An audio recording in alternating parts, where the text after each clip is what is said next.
গিয়েছিলাম silent লাইফস্টাইলের grand ওপেনিংয়ে। কি করেছিলাম সেখানে গিয়ে সেটাই শেয়ার করব আপনাদের সাথে। আসসালামু আলাইকুম, আমি স্বর্ণা রহমান। স্বাগতম জানাচ্ছি আমার ইউটিউব চ্যানেল এবং ফেসবুক পেজ স্বর্ণা রহমান থেকে। কেমন আছেন আপনারা সবাই? আমি কিন্তু আলহামদুলিল্লাহ ভালো আছি। আজকে চলে আসলাম নতুন আরেকটি ব্লগ নিয়ে। আর আজকে ব্লগে শেয়ার করব কি বিষয় সেটা তো আগেই বলে দিলাম। ভিডিওটি শুরু করা হয়েছিল প্রায় দুপুরের দিক থেকে। দেখিয়ে দিয়েছিলাম প্রথমে যে আমরা কি পরে যাব, সুলাইমান সুলতানকে কি পরাবো। এরপরে আসলে আমি রেডি হয়ে গিয়েছিলাম। রেডি হওয়ার সময় আর কোনো ভিডিও করা হয়। আমাকে কেমন লাগছে সেটা কিন্তু অবশ্যই কমেন্ট করে জানাবেন। আর ভিডিও অন করা হয়েছিল আমরা যখন বের হয়ে যাচ্ছিলাম সেই মোমেন্টে। আর এই তো এদিকে বাসা থেকে বের হওয়া মাত্রই সুলতান দৌড় দিয়ে চলে যাচ্ছিল গাড়ির দিকে, কারণ ও জানতো যে ওর বাবা এখানে দাঁড়িয়ে আছে। এই তো এদিকে আমরা গাড়িতে উঠে গেলাম। আর আজকে গাড়ি চালিয়ে যাবে সুলাইমানের বাবা। বেশ অনেক দিন পরে সে আবার বলতেছিল আমার অনেক নার্ভাস লাগতেছে, যেহেতু অনেকদিন যাবত গাড়ি চালাই না। কথাবার্তা শেষ করে এর মধ্যে মা ভাইয়াও গাড়িতে উঠে গিয়েছে আর আমরাও রওনা দিয়ে দিলাম। আচ্ছা, অনেক কথা তো বলে ফেললাম, আপনাদের তো বলাই হয়নি সাইলেন্টের শোরুম কোথায় ওপেনিং হতে যাচ্ছে। সাইলেন্টের শোরুম ওপেনিং হতে যাচ্ছে বসুন্ধরাতে, যেটা আমাকে আগে থেকে যারা চিনেন তারা জেনে থাকবেন। আমরা বসুন্ধরায় চলে আসি, ডিরেক্ট চলে গেলাম পার্কিং এ, কারণ যেহেতু সুলাইমানের বাবা গাড়ি ড্রাইভ করে এসেছে, গাড়ি তো অবশ্যই পার্কিং এ ঢুকে আমরা একসাথে উপরে যাব। যাই হোক, গাড়ি পার্কিং এ রেখে এরপরে এখন আমরা চলে যাচ্ছিলাম উপরে। সাইলেন্টের আগের শোরুম ছিল লেভেল 3 তে। ওই শোরুমটা একটু ছোট ছিল, যার কারণে এত দ্রুত শোরুম চেঞ্জ করা। এখন শোরুম লেভেল 5 এ। আমি যেহেতু আজকে বেসমেন্ট থেকে গিয়েছি, তাই আপনাদেরকে সাইলেন্টে যাওয়ার ইজিয়েস্ট অপশনটা বলে দিতে পারছি না। তবে আমি নেক্সট আবার যখন সাইলেন্টে যাব তখন চেষ্টা করব ইজিয়েস্ট অপশনটা বলে দেওয়ার, যে কোন দিক দিয়ে গেলে ইজি হবে। তবে যারা রেগুলার বসুন্ধরায় যাওয়া আসা করেন তারা জেনে থাকবেন লেভেল 5 এ মোস্তফা মার্ট নিয়ে গিয়েছে। আর মোস্তফা মার্টের অপোজিটই হচ্ছে সাইলেন্ট লাইফস্টাইল। ভিডিওটা একটু খেয়াল করে দেখলে বুঝতে পারবেন, লিফট থেকে নামার পরে হাতের ডান পাশে হচ্ছে সাইলেন্ট। যাই হোক, শোরুমের ভিতরে ঢোকার পরে দেখতে পারলাম আব্বু অলরেডি বসে আছে, সাথে লোকজনও ছিল। আর এর মধ্যেই সুলাইমান গিয়ে কোলে উঠে গেল আব্বু। ও তো আব্বুকে দেখলেই পুরো পাগল হয়ে যায়, শুধু ও না সুলতান সহকারে। আব্বুর সাথে দেখা করে এরপরে চলে আসলাম বাইরে। এইদিকে একটু জুস টুস নিয়ে নিচ্ছিলাম, আমরা খেয়েও নিচ্ছিলাম জুস। এর মধ্যে আমার খালামণি আর কাজিন চলে আসলো, ওদের সাথেও দেখা হয়ে গেল আমাদের। এরপরে তো শোরুমে ভাইয়াও চলে আসলো, ভাইয়ার সাথে দেখা হলো। মাশাআল্লাহ বারাকাল্লাহ, ভালোই কাস্টমার ছিল ওই দিন আমাদের। আগের বার সাইলেন্টের ফার্স্ট কাস্টমার আমি হতে পারলো, এবার কিন্তু আমি হইনি, এবার হয়েছে অন্য কোনো কাস্টমার। কারণ আমি সাইলেন্টে আসার আগে ওনাদের সেল শুরু হয়েছে আলহামদুলিল্লাহ।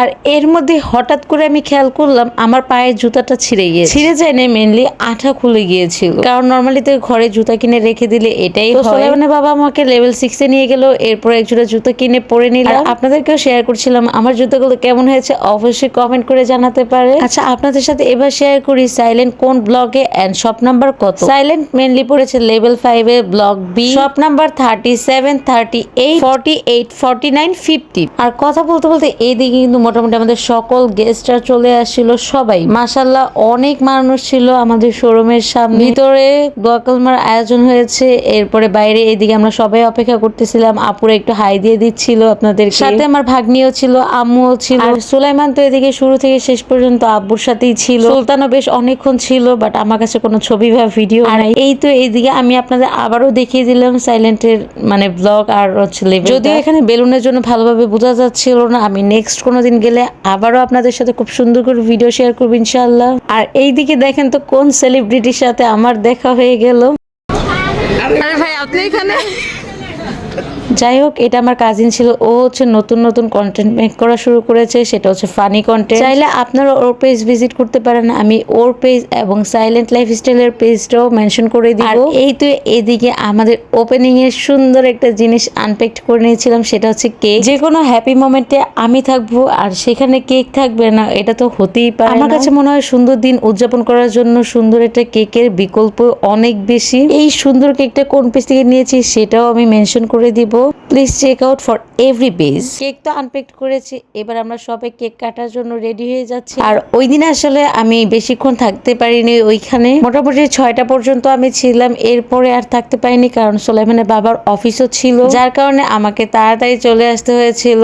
আর বেশ অনেকে আমাকে বলেছেন আপনারা অনেক বেশি অপেক্ষায় ছিলেন, আমি হয়তো বা লাইভে আসবো এটা নিয়ে, বাট যারা অপেক্ষা করেছেন তাদের জন্য আমি সরি, আমি ওই দিন লাইভে আসতে পারিনি কারণ আমি নিজেও ব্যস্ত ছিলাম। বাবুদেরকে নিয়ে আলহামদুলিল্লাহ সব আপু বিজি ছিল, যার কারণে আসলে পাইনি লাইভে আসতে। আর যেহেতু অল্প সময় ছিলাম, আমি চেষ্টা করেছি সবার সাথে সুন্দর টাইম কাটানোর জন্য। তবে নেক্সট আবার যখন যাব চেষ্টা করব সুযোগ থাকলে, হাতে সময় থাকলে লাইভ করার জন্য। আর এই তো এদিকে কেক কেটে নিলাম, কথা বলতে বলতে সবাই কেক খেয়ে নিচ্ছিল। এর মধ্যে চলে আসলে সবচেয়ে কষ্টের সময়, আমি সবার কাছ থেকে বিদায় নিয়ে নিচ্ছিলাম। সুলাইমানও একটু স্যাড হয়েছিল ওইখান থেকে আসার সময়, কারণ ওইখানে সবাই ছিল। ও আমাকে রিকোয়েস্ট করতেছিল আর একটু থাকতে চাই, বাট আমার কাছে কোনো অপশন ছিল না। যাই হোক, কথা বলতে বলতে আপনাদের কাছ থেকে বিদায় নিয়ে নিব। আমরা গ্রাউন্ড ফ্লোরে চলে আসছি। এখানে আমার কাজিন আমাদের বিদায় দিতে আসছিল। ও আসলে মিষ্টি নিয়ে আসছিল। আমার ভিডিও করা দেখে ও বলতেছিল, তুমি তো এখন সবাইকে বলবা যে আমরা চলে যাচ্ছি, আল্লাহ হাফিজ। এখন সত্যি আমি আপনাদের কাছ থেকে বিদায় নিব। দেখা হবে নতুন কোনো ভিডিও নিয়ে।